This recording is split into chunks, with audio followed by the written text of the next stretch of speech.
Close your eyes for just 5 seconds and answer this honestly. Have you ever felt that no matter how much money you earn, how many promotions you get, or how modern your life looks, something inside you still feels quietly restless? You reply to 200 messages a day, but you can't remember the last time you felt truly free. You handle tough deadlines at work, yet a simple power cut or a traffic jam can make you strangely anxious. If any of this sounds familiar, then this short story is going to hit you harder than you expect. Because today, I'm going to take you back to a time when life was slower, simpler, and strangely, much stronger. A time when kids like us didn't have smartphones, but we had something far more powerful.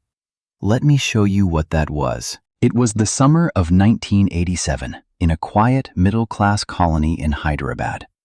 10-year-old Arjun stepped out of his small 2-room house every evening after school, with only one instruction from his mother.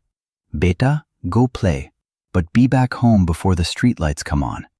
No mobile phone, no watch, no adult supervision. He and his friends would disappear into the narrow lanes lined with neem trees. They played gully cricket with a worn-out rubber ball, climbed compound walls to retrieve lost kites, and negotiated with the strict auntie next door when their ball landed in her garden. If someone got hurt, they simply dusted themselves off and kept playing. There was no one to call for rescue. That simple freedom, being trusted to return before dark, taught Arjun something deep. It taught him how to read people, how to solve small problems on his own, and most importantly, how to trust himself. Psychologists today call this independent play, and research shows it builds stronger executive function in the brain, the ability to plan, focus, and adapt without constant guidance. In today's world of constant supervision and instant help, many young professionals like Arjun feel lost when left alone with a challenge. But those few minutes of freedom every evening planted the first seeds of real independence inside him. After those long evenings of play, Arjun would come home tired but happy. Dinner was simple: roti, dal, and whatever vegetable his mother cooked. Then came the part that today's children find hardest to imagine. Nothing. No cartoons, no YouTube, no mobile games. The power often went off after 8 p.m., leaving the whole colony in darkness, except for the faint glow of a kerosene lamp. Arjun would sit on the veranda under the big mango tree with absolutely nothing to do. At first, the boredom felt heavy. Minutes stretched like hours. But slowly, something beautiful happened inside his mind. He started imagining stories, turning sticks into swords, drawing treasure maps in the dust with his finger, or inventing new rules for tomorrow's cricket match. That empty time forced his brain to create its own entertainment. Psychologists who study creativity have found that unstructured boredom is one of the strongest triggers for imagination and problem solving. Children who experience regular boredom like Arjun did develop higher patience and the ability to sit with their own thoughts. Skills that many young professionals today desperately search for in meditation apps and self-help books. That quiet mango tree became Arjun's first teacher of resilience. It taught him that feeling restless is not something to escape immediately. It is often the beginning of something new. One evening in 1988, something went wrong with Arjun's old Hero bicycle. The chain had come off again. He was only 11, but instead of calling his father, he decided to fix it himself. He tried once, the chain slipped. He tried a second time. His fingers got covered in black grease. On the third try, the pedal still wouldn't turn smoothly.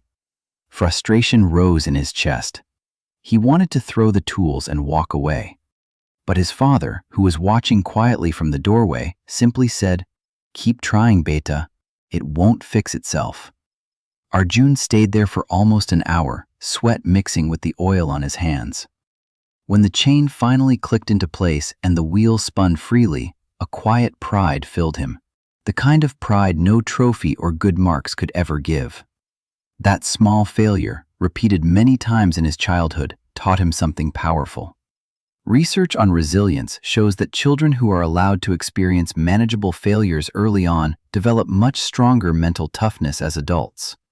They learn that discomfort is temporary and that persistence usually wins. In today's world, where many young people are protected from even small setbacks, Arjun and others from his generation still carry this quiet strength.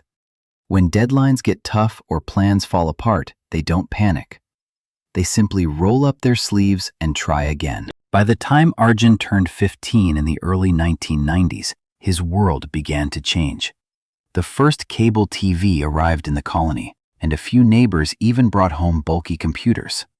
Life was slowly shifting from analog to digital, yet Arjun carried something special inside him. He had grown up without constant connection, yet he was curious enough to learn the new technology. When his friends panicked during power cuts or felt lost without their new gadgets, Arjun stayed calm. He knew how to entertain himself, how to solve problems with his own hands, and how to wait patiently for things to improve. This balance made him a quiet bridge between two worlds, the slow, simple childhood of the 80s and the fast, connected world that was coming. He understood both the value of real freedom and the power of new tools. Psychologists call this psychological flexibility, the ability to adapt without losing your core strength. Many young Indians today feel torn between traditional family expectations and modern ambitions. But those who grew up like Arjun often handle this tension better. They don't break under pressure because they learned early that life has seasons, some slow and quiet, others fast and noisy, and both can shape a stronger mind. Today, Arjun is a 38-year-old software engineer in Bangalore.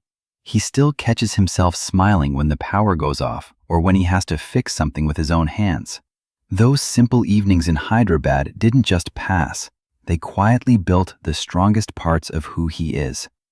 If this story reminded you of your own childhood, the evenings playing in the streets of Chennai, Delhi, Lucknow, or any small town in India, then you already carry these same hidden strengths. So tell me in the comments, what is one memory from your 80s or 90s childhood that still helps you today? Did you also come home before the streetlights turned on? Or fix your own cycle with oily hands? If this video made you feel a little calmer, a little prouder of where you came from, please hit the like button and subscribe. Turn on the notification bell so we can continue exploring more practical psychology together, the kind that actually helps you live better in today's India. Thank you for watching. Take care and see you in the next story. So go gently with yourself. The generation that grew up without smartphones still has the power to stay calm in a noisy world. If Arjun's story touched something inside you, don't just watch. Share it with one friend who also grew up in the 80s or 90s. Your small share might help someone feel less alone tonight. Thank you once again for being here. This is your psychology channel, where we turn old memories into new strength. See you in the next video. Take care.